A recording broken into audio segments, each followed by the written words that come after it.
Pemberian tanda kehormatan yang disematkan ke Prabowo Subianto menuai pro dan kontra.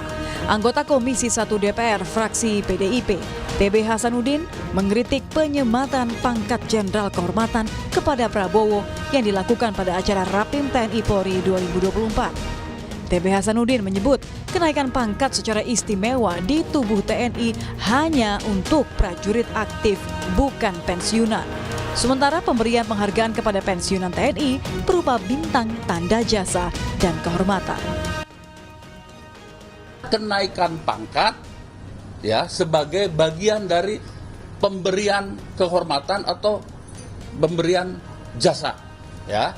Tetapi itu hanya terbatas pada mereka yang masih aktif. Saya ulangi lagi, pada mereka yang masih aktif. Ya. Tapi catat pasal 33B itu hanya khusus mereka yang masih aktif. Bagaimana yang tidak aktif? Ada pangkat bintang. Nah, tapi bukan bintang yang di pundak. Tolong dicatat ini, pembuat keputusan di pemerintah. Bukan bintang di pundak. Kenaikan pangkat memang sudah diatur dalam Undang-Undang Nomor 20 Tahun 2009 tentang gelar jasa dan tanda kehormatan. Anggota Komisi 1 dari fraksi Gerindra, Fadli Zon, menyebut dalam undang-undang tak disebutkan pemberian penghargaan hanya boleh diberikan pada prajurit aktif. Sehingga menurut Fadli Zon, pemberian bintang kehormatan untuk Prabowo sudah tepat sebagai bentuk penghargaan terhadap jasa Prabowo. Yang aktif tidak ada disebutkan prajurit yang aktif. Kalau kita lihat undang-undang tadi pasal 33 bisa dilihat saja. Nah, itu adalah penghormatan dan penghargaan dari negara. Jadi ini bukan ujuk-ujuk ya, satu perjalanan yang panjang.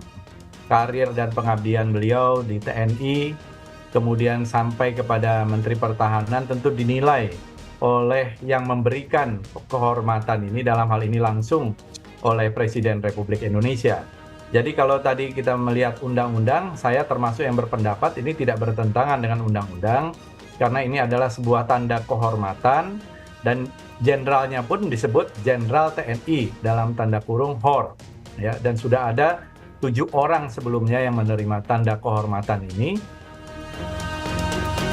Selain Prabowo, sejumlah tokoh pernah mendapatkan jenderal kehormatan. Antara lain Presiden ke-6 Republik Indonesia Susilo Bambang Yudhoyono, Luhut Binsar Panjaitan, dan Hendro Priyono. Meski pemberian penghargaan tersebut dilakukan sebelum ada aturan kenaikan pangkat dalam Undang-Undang Nomor 20 Tahun 2009 tentang gelar jasa dan tanda kehormatan. Tim Liputan Kompas TV.